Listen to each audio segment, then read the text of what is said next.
여러분, 우리가 예수님을 믿는다는 것은 단순히 예수라는 분이 살아계시고 그 예수님이 하나님인 것을 내가 믿는다라는 말이 아닙니다. 역사적으로 그분이 실존 인물이었고 또 그분이 그 십자가 위에서 죽었으며 심지어 부활하신 것을 믿는다 할지라도 예수님과 아무런 관계가 없는 사람이 될 수도 있습니다. 그러한 믿음은 사실 우리에게 거의 무의미한 믿음이라 할 수 있죠. 예수님이 하나님이다. 그것을 단순히 믿는다는 것은 여러분 정말 구원받는 믿음, 예수님을 믿는 것으로 말미암아 예수님과 정말 친밀한 사랑의 관계를 맺는 믿음은 반드시 그 믿음에 내용이 있어야 됩니다. 어떤 내용일까요?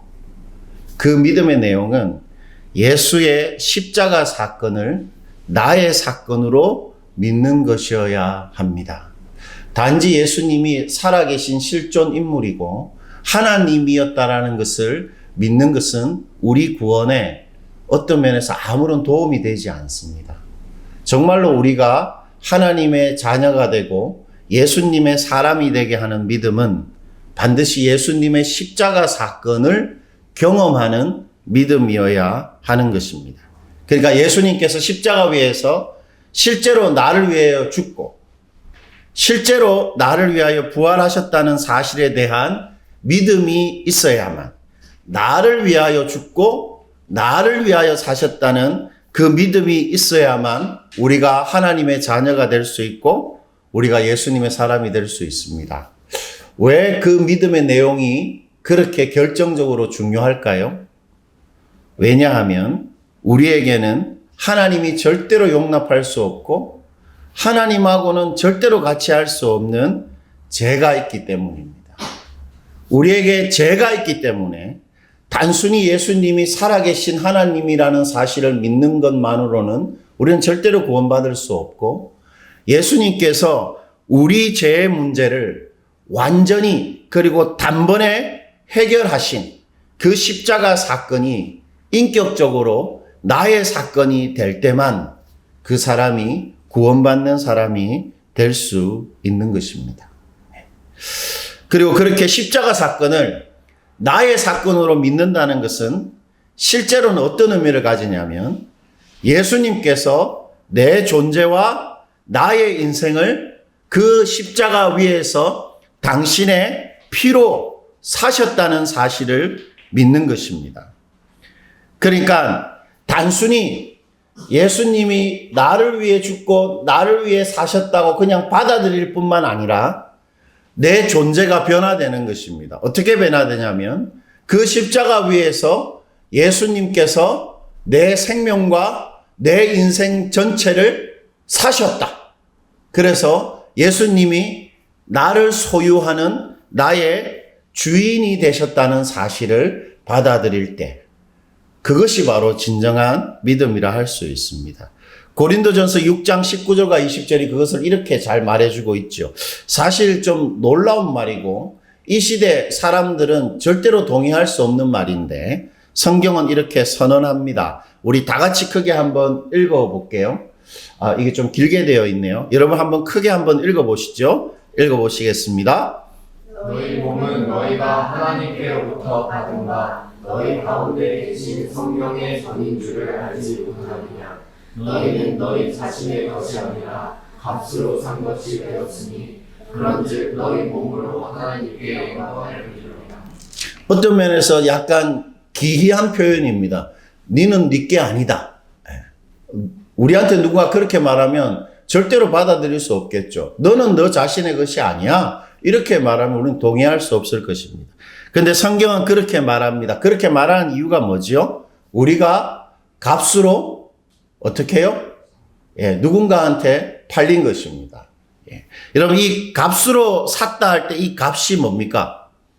우리가 잘 아는 것처럼 예수님의 생명값, 바로 예수님이 십자가 위에서 흘린 그 피, 보혈의 값이지요.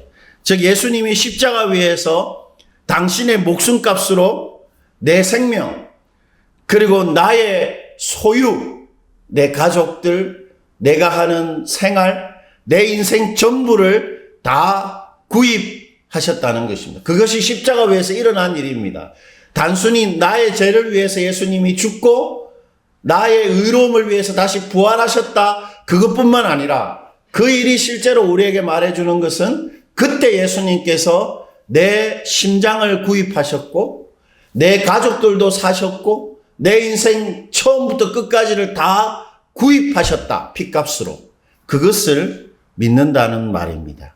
그러니까 내 생명, 내 호흡, 그리고 나의 모든 소유들, 내 인생을 예수님이 2000년 전에 십자가 위에서 다 구입하시고 소유하셨다라는 것이죠. 그것이 십자가 위에서 일어난 일이었습니다.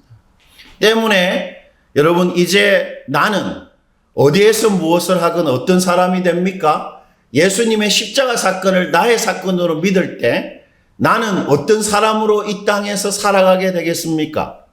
예수님을 뭐로 모시고 살게 되지요? 주인으로 모시고 삽니다. 그래서 우리가 예수님을 어떻게 부릅니까? 주님, 주님이라고 부르죠. 때문에 이제는 우리는 어디서 무엇을 하건 예수님을 어떻게 하는 사람이지요? 섬기는 사람입니다. 여러분, 지금 이게 신입생들이 이제 많이 있잖아요. 신입생들이 있는데, 여러분 이제 대학생이죠. 어떤 대학생이라 할 수 있습니까? 예수를 믿으면 예수를 섬기는 대학생이라 할 수 있습니다.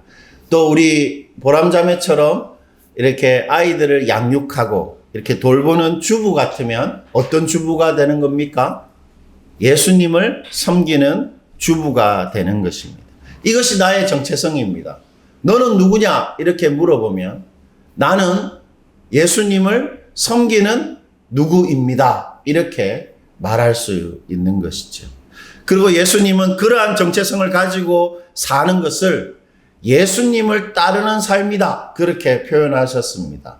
그러니까 예수님을 주인으로 모시고 사는 사람은 누구나 예수님을 따라가는 사람이다. 예수님 그렇게 말씀하셨는데, 요한복음 12장 26절 우리 다 같이 한번 읽어보겠습니다. 요한복음 12장 26절, 사람이 나를 섬기려면 나를 따르라. 나 있는 곳에 나를 섬기는 자도 거기 있으리니. 여러분, 사람이 예수님을 섬기면, 즉 누구든지 예수님을 주님이라고 부르면서 예수님이 내 모든 것들을 소유한 줄 알고 예수님을 주인으로 섬기고 살면 어떻게 한다고 말합니까? 예수님께서 사람이 나를 섬기려면 나를 어떻게 해요? 따라온다, 그렇게 말하고 있는 것입니다.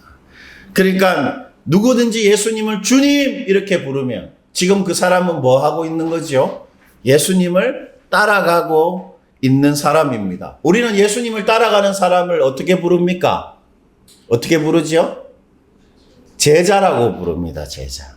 때문에 결론적으로 여러분, 제가 이 말을 하려고 이렇게 길게 설명한 건데, 예수님을 정말로 믿고 사는 사람은 누구나 그분의 어떤 사람이 됩니까? 제자가 되는 것입니다. 예수를 믿으면 누구나 예수의 제자입니다. 예수의 제자가 아니면 예수님을 믿는 것이 아닙니다. 예수님 앞에서는 그 누구나 선택지는 두 군데밖에 없습니다. 예수의 제자가 되거나 불신자가 되거나 그 두 가지밖에는 존재하지 않습니다. 그런 점에서 우리는 예수님의 제자가 맞습니까, 여러분? 우리는 지금 대학 생활을 하면서 예수님의 제자로 대학 생활을 합니까? 우리는 직장 생활을 하면서 예수님의 제자로 직장 생활하고 있습니까? 여러분 가정에서 여러분 예수님의 제자로 여러분 살고 있습니까? 그게 중요한 질문이죠. 우리가 예수님을 정말로 믿는다면 그 증거, 내가 정말 예수님을 믿고 있다는 증거는 오늘도 나는 예수님 따라가는 제자라는 생각으로 사는 것입니다. 그게 우리의 믿음의 증거입니다. 나는 제자로 사는가? 그 생각이지요. 그런 점에서 여러분, 오늘 본문의 이야기, 우리가 교독한 이 이야기는 12제자들의 이야기죠. 12제자들에게 소위 전도 여행을 예수님 보내기 전에 하신 말씀이고, 또 오병이어 사건이 일어났을 때 일어났던 일에 대한 기록입니다. 12제자들의 실제 이야기지요. 그러나 오늘 이 본문의 이야기는 2025년도를 살고 있는 우리들의 이야기이기도 합니다. 왜 그렇습니까? 우리들도 예수 믿는 예수님의 뭐죠? 제자들이기 때문입니다. 틀림없죠. 그러므로 오늘 9장 1절부터 17절까지 이야기는 우리들의 이야기입니다. 즉 오늘 본문은 예수의 제자로 살면서 예수님을 우리 주라고 섬기고 사는 자들에게 하신 예수님의 약속입니다. 약속. 그게 무슨 말이냐면 예수의 제자로 살면 반드시 일어나는 일에 대해서 예수님이 오늘 본문을 통해서 우리에게 약속하신 것입니다. 여러분, 약속은 뭐가 제일 중요합니까? 그 사람, 나랑 약속한 그 사람이 누군가가 제일 중요하죠. 약속 잘 안 지키는 사람들 있잖아요. 있습니까? 없습니까? 그런 사람들 보면 우리가 그 사람을 신뢰할 수 있나요? 약간 신뢰가 안 되죠. 그런데 예수님은 약속을 잘 지키실까요? 안 지키실까요? 예수님은 우리랑 약속을 지키시기 위해서 뭘 하셨습니까? 당신의 생명도 기꺼이 버리셨습니다. 그 정도면 우리가 예수님은 약속을 반드시 지키신다고 신뢰할 수 있죠. 오늘 우리에게 예수님께서 너희가 나의 제자라면 반드시 이 일이 너희에게 이루어질 것이다. 그렇게 약속하고 있습니다. 우리 오늘 4가지인데 하나하나 살펴보도록 하겠습니다. 금방 설교는 끝날 겁니다. 첫 번째 약속은 제자로 사는 우리 삶의 능력과 권위는 반드시 예수님이 주신다는 것입니다. 예수님이. 우리가 제자로 살 때 우리 삶에 필요한 능력, 그리고 우리 삶의 어떤 권위, 이런 것들은 예수님께서 반드시 주시는 것인데요. 제자의 힘, 예수님이 주신다. 이렇게 말합니다. 1절인데 우리 1절 한번 읽어보시겠습니다. 예수께서 12제자를 불러 모으사 모든 귀신을 제어하며 병을 고치는 능력과 권위를 주시고. 여러분, 최근에 그 검은 수녀들, 검은 사제들, 이제 그걸 뭐라 그러죠? 2편이라고 해야 되나? 검은 수녀들이 나와서 봤는데, 뭐, 해괴망측한 내용이더라고요. 어쨌든 그 이쁘게 생긴 수녀가 귀신을 쫓아냅니다. 여러분, 귀신 들린 사람 본 적 있습니까? 저는 이게 절대 정신적인 어떤 뭐 이렇게 발작이 아니고 귀신 들림이 틀림없다고 느낀 게 딱 2번 있습니다. 살아오면서 2번 있는데, 근데 이제 수녀가 이렇게 귀신을 쫓아내죠. 쫓아냅니다. 자기 뱃속에 그 귀신을 들어오게 해서 그 귀신과 함께 이렇게 희생하죠. 그럼 뭐 좀 동의가 안 되는데, 어쨌든 여러분, 이 귀신을 쫓아내는 능력, 누군가가 기도를 했더니만 그 사람이 막 온전해지고 이런 걸 보면 어떤 느낌이 들까요? 저 사람이 뭔가 신적인 능력을 가지고 있다, 이런 생각이 들지 않겠습니까? 그리고 여러분, 어떤 그 장애가 있는 목사님인데 이분은 기도에 그 병을 고치는 능력이 좀 있으셨어요. 이분이 곱추. 그러니까 하나님이 이런 약간 뭔가 이렇게 좀 그런 약한 분들에게 뭔가 능력을 주시는 것 같은데, 한 번은 이분 사모님이 밤에 이 장이 뒤틀려서 너무 고통스럽게 막 자다가 갑자기 이렇게 막 장이 막 뒤틀려서 이렇게 막 소리를 막 지르면서 그 병원을 가려고 하는데, 목사님이 먼저 기도를 했습니다. 사모님 배에 딱 손을 얹고. 그랬는데 그 3살 먹은 그 딸아이가 있었는데, 막 기도를 하니까 딸아이가 이런 말을 하는 거예요. 엄마 배 위에 불 났다, 불. 이렇게. 그 아이 눈에는 이 목사님이 기도를 하니까 마치 불이 막 이렇게 난 것처럼 이렇게 보였나 봐요. 근데 뭐 어쨌든 그리고는 사모님 배가 괜찮아졌습니다. 그분은 이렇게 손을 얹어서 기도하면 병이 많이 낫게 하는 그런 은사가 있으셨어요. 그런 거 보면 우리는 어떤 느낌이 듭니까? 야, 저거는 저 사람한테 하나님이 주신 뭔가 신적인 힘이 있다, 이런 느낌이 들죠. 오늘 이 본문에 있는 이 능력과 권위는 사람에게는 없는 겁니다. 본래는. 그러나 하나님 나라를 확장하기 위해서는 제자들에게 반드시 있어야 하는 신적인 힘입니다. 우리가 예수님의 제자로 대학 생활을 하고 직장 생활을 할 때 이 능력과 권위가 반드시 있어야 됩니다, 우리에게. 그래야 우리를 통해서 제자들의 삶의 목적인 하나님 나라가 이루어지는 것이죠. 말 한마디로 귀신을 쫓아내고 손을 대어서 병을 고치는 능력과 권위는 사람에게는 본래 없는 힘이지요. 때문에 이 힘은 어떻게 우리한테 주어집니까? 반드시 예수님이 우리한테 주셔야만 발휘할 수 있는 힘인 것입니다. 그런 점에서 여러분, 제자의 삶은 본래가 우리가 가진 힘으로 살아낼 수 있는 삶이 아닙니다. 우리가 예수 믿고 이제 제자로 사는데 그 예수 믿고 사는 삶은 본래가 우리 힘으로 살 수 있는 삶이 아닙니다.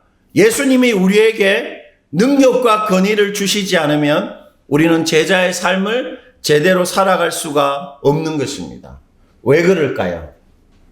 왜 우리는 제자로서 우리 힘으로 살 수 없을까요?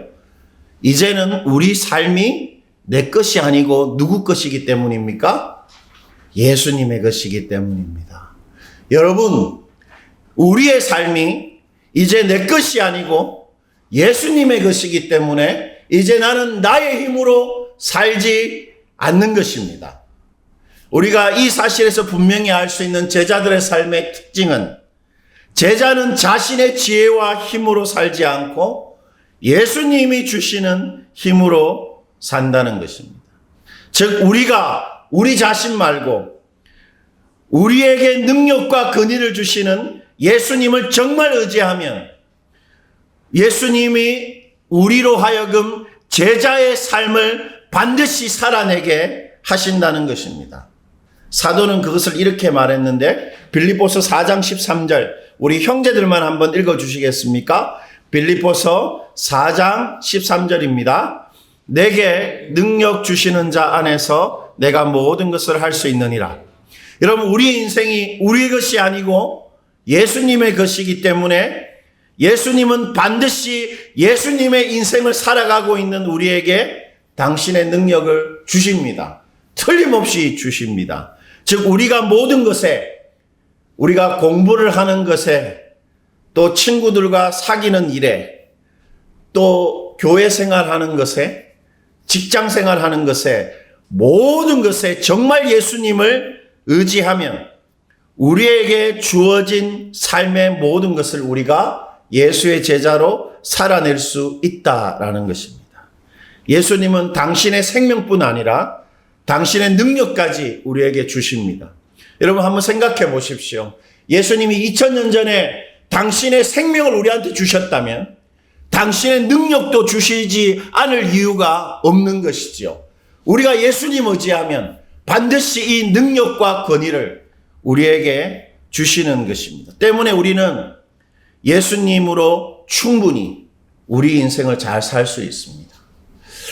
여러분, 우리는 제자이기 때문에, 그리고 우리 인생이 우리 것이 아니기 때문에 우리는 예수님 의지함으로 충분히 이 한국 사회를 잘 살아갈 수 있습니다.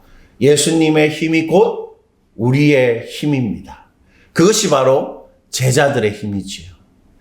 자, 두 번째 약속은 제자들의 생계는 예수님이 반드시 책임지신다는 것입니다. 이게 제자들의 보장인데, 삶에. 여러분, 3절과 4절인데요. 우리 한번 읽어봅시다. 3절과 4절. 이르시되 여행을 위하여 아무것도 가지지 말라. 지팡이나 배낭이나 양식이나 돈이나 두벌 옷을 가지지 말며 어느 집에 들어가든지 거기서 머물다가 거기서 떠나라.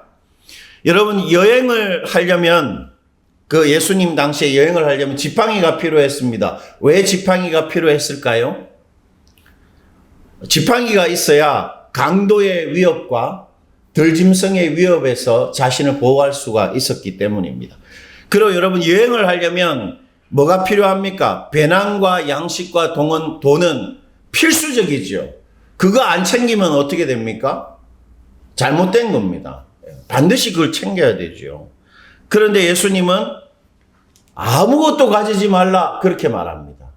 왜 그렇게 말하실까요? 왜 그렇게 말하실까요, 예수님이? 그것은 예수님께서 제자들의 안전과 제자들의 의식주를 책임지시겠다는 것입니다. 아무것도 가지지 말라는 말은 내가 다 알아서 할 거니까 그것 내가 책임지겠다. 그렇게 말한 것이죠. 뿐만 아니라 4절에 보니까 뭐라고 말합니까?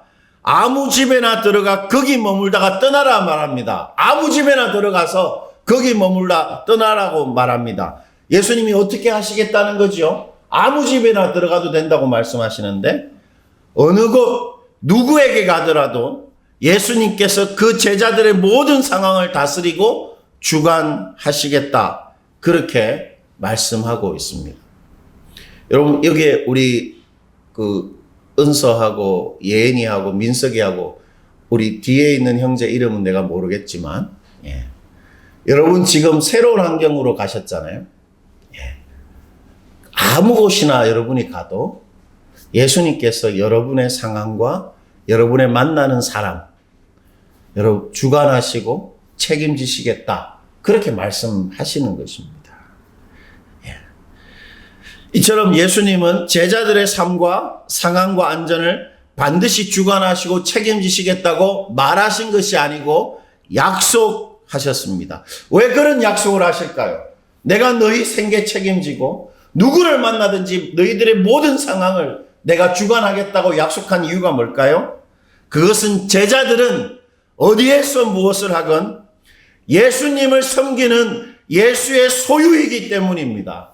예수님이 우리를 소유하셨기 때문에 우리의 생계를 책임지고 우리가 경험하는 모든 상황을 주관하실 수밖에 없는 것이지요. 그건 당연한 것입니다. 예수님 그것에 대해서 이렇게 말씀하셨는데 마태복음 6장 33절입니다. 우리 한번 자매분들만 한번 읽어주시겠습니까? 그런즉 먼저 그의 나라와 그의 의를 구하라. 그리하면 이 모든 것을 너에게 더하시리라. 여러분 이 모든 것을 너에게 더하신다 할 때 이 모든 것은 삶의 모든 필요를 말합니다. 우리 삶의 모든 필요. 여러분 대학생 같으면 뭐 기숙사비, 그 다음에 뭐 자취할 때는 자취할 때 필요한 돈, 이 모든 것을 그런 삶의 필요를 말합니다. 더한다는 말은 무슨 말일까요? 삶의 필요를 더한다. 문자적으로 이 말의 의미는 옆자리에 놓다 이 말입니다. 옆자리에 놓다. 무슨 말이냐면 예수님이 제자의 삶을 사는 사람의 옆자리에 그 사람의 삶의 필요를 늘 갖다 놓으시겠다. 그렇게 말하시는 것입니다. 즉 우리가 예수의 제자로 살기만 한다면 우리가 우리의 모든 것이 예수님 섬기는 줄 알고 산다면 내가 학교에서 수업 듣고 내가 직장 생활하는 것, 자녀 키우는 것이 예수님 섬기는 줄 알고 우리가 산다면 우리 삶의 모든 안정과 필요와 생계 예수님이 책임지시겠다. 그렇게 약속하시는 것입니다. 우리 삶이 당신의 핏값으로 사신 당신의 소유이기 때문에 그것은 당연한 것입니다. 우리 삶을 책임지시겠다. 그렇게 말씀하시는 것이죠. 그러므로 여러분 이제 우리 삶은 우리의 열심이나 우리의 성실함이나 우리가 뭔가를 잘하는 것으로 우리 삶은 살아가는 게 아닙니다. 그런 것이 우리 삶을 보장하지 않습니다. 무엇이 우리 삶을 딱 지키고 보장합니까? 예수님입니다. 예수님. 여러분 우리 삶은 우리가 할 수 있는 게 우리를 보장하는 게 아니고 예수님이 우리를 이제 딱 지키고 보장하는 것입니다. 그것이 두 번째 약속입니다. 세 번째 약속은 제자들은 언제나 예수님을 대변하는 사람들이라는 것인데요. 5절입니다. 5절. 우리 5절 말씀. 이게 제자들의 특권이 뭔가 잘 보여주고 있는데 한번 읽어봅시다. 누구든지 너희를 영접하지 아니하거든 그 성에서 떠날 때 너희 발에서 먼지를 떨어버려 그들에게 증거를 삼으라 하시니. 여러분, 이게 어떤 장면입니까? 한번 그려보시겠어요? 어떤 성에 딱 제자들이 들어갔더니 내가 너희들에게 예수를 전하러 왔다 했더니 그들을 배척했습니다. 그 성 사람들이. 그러면 예수님이 어떻게 하라고 말합니까? 배척을 당할 때는 발에 먼지를 어떻게 해요? 털어버리라. 이게 무슨 말일까요? 이게 무슨 말일까요? 발에 먼지를 털어버리라. 그 성에 들어간 발에 남아있는 흔적조차 다 털고 오라는 거잖아요. 그게 무슨 말일까요? 마치 그곳에 간 적이 없는 것처럼 나는 이곳과 무관한 사람이다. 그 증거를 삼으라는 거죠. 이게 무슨 말입니까? 이 성 사람들은 누구하고 아무런 상관이 없는 사람들임을 증거하는 거죠. 예수님하고 아무런 상관이 없는 사람임을 증거하는 것입니다. 이것에서 우리가 알 수 있는 게 뭡니까, 여러분? 제자들을 대하는 누군가의 태도는 곧 무엇을 의미하죠? 예수님을 대하는 태도를 의미합니다. 이런 것입니다, 여러분. 누가 예인이를 대하는 태도는 곧 예수님을 대하는 태도입니다. 그렇게 말하니까 좀 이상하죠. 그러나 틀림없습니다. 제자들을 배척하면 예수를 배척하는 것입니다. 제자들을 영접하면 예수를 영접하는 것입니다. 하나님은 그것을 아주 일찍 우리에게 이렇게 말씀하셨는데 창세기 12장 3절입니다. 여러분 안 믿어지시지만 한번 잘 생각해 보십시오. 우리 이거 한번 읽어봅시다. 너를 축복하는 자에게는 내가 복을 내리고 너를 저주하는 자에게는 내가 저주하리니 땅의 모든 족속이 너를 말미암아 복을 얻을 것이라 하신지라. 여기서 너는 누굽니까? 아브라함입니다. 아브라함뿐만 아니라 아브라함의 믿음을 따르는 모든 아브라함의 후예들, 바로 예수님의 제자들을 말하는 것입니다. 하나님은 하나님의 사람을 대하는 것은 곧 당신을 대하는 것과 동일하다. 누군가가 너희를 저주하면 나를 저주하는 것이고, 누군가가 너희를 선대하고 잘해주면 그것은 나를 잘해주는 것이다. 그래서 예수님이 마지막 날 지극히 작은 자 하나에게 한 그 사랑이 곧 누구에게 한 사랑이라고 말씀하셨습니까? 나에게 한 사랑이다. 그렇게 말씀하셨습니다. 그러므로 우리는 이 땅에서 하나님을 대변하는 사람들입니다. 우리가 아브라함처럼 주변에 있는 우리 친구들 또 가족들에게 복의 통로입니다. 그들이 우리를 대하는 태도는 하나님을 대하는 태도와 똑같습니다. 우리를 통해서만 우리 주변의 사람들은 하나님의 복을 경험합니다. 우리가 그들의 유일한 소망입니다. 때문에 오늘도 예수님은 우리를 통해 말하시고 행동하시는 것입니다. 우리가 예수님을 대변하는 자이기 때문이죠. 여러분, 왜 우리가 예수님을 대변하겠습니까? 십자가 위에서 예수님이 우리와 한 몸이 되어 우리를 소유하셨기 때문입니다. 우리와 예수님이 이제 한 몸입니다. 우리 몸을 예수님이 당신과 한 몸됨으로 소유하셨기 때문에 우리 말이 곧 예수님의 말이 될 수 있고 우리 행동이 곧 예수님의 행동이 될 수 있습니다. 때문에 여러분의 학과 공부, 그리고 우리의 자녀 양육, 우리의 직장 생활은 우리만의 것이 아니고 예수님의 것입니다. 내가 어떤 사업을 해도 그건 개인 사업이 아니고 예수님의 사업입니다. 왜요? 우리가 예수님과 한 몸이 된 제자이기 때문입니다. 우리가 그것 믿고 살 때 우리를 통해 언제나 예수님 말하시고 행동하실 것입니다. 이것이 제자들의 특권입니다. 마지막 약속. 예수님은 제자들이 가지고 있는 그것으로 하나님 나라를 이루신다는 것인데요. 13절입니다. 이것이 제자들의 영광이라 할 수 있는데, 여러분 마지막으로 13절 읽고 우리 설교 마무리합시다. 예수께서 이르시되 너희가 먹을 것을 주라 하시니 여짜오되 우리에게 떡 5개와 물고기 2마리밖에 없으니 이 모든 사람을 위하여 먹을 것을 사지 아니하고서는 할 수 없사옵나이다 하니. 여러분 지금 이 이야기를 잘 알고 있죠? 오병이어 이야기. 여러분 예수님이 제자들에게 너희가 먹을 것을 주라고 하신 것은 어떤 의미입니까? 5,000명이 넘는 사람들이 있는데 제자들이 가지고 있는 음식은 뭐죠? 떡 5개와 물고기 2마리잖아요. 그것으로 5,000명이 넘는 사람들을 다 먹이라고 말씀하신 것이죠. 너희가 먹을 것을 주라는 말은. 이것은 어떤 것입니까? 현실적으로 어떻죠? 불가능합니다. 여러분, 우리가 성경을 읽고 예수님이 하신 말씀, 하나님이 하신 말씀은 대부분 우리 현실에 불가능해 보입니다. 내가 너희 생계를 책임지겠다. 불가능해 보이죠. 우리 부모님은 가난하신데 예수님이 내 생계를 책임지시겠다고 말하니까. 그리고 예수님 눈에 보이지 않는데 우리가 여러 가지 약속을 하셨습니다. 불가능해 보입니다. 예, 현실적으로 불가능해 보입니다. 그런데 왜 그런 요구를 하실까요? 성경은 왜 우리 현실에는 불가능한 것 같은 그런 이야기들을 계속 할까요?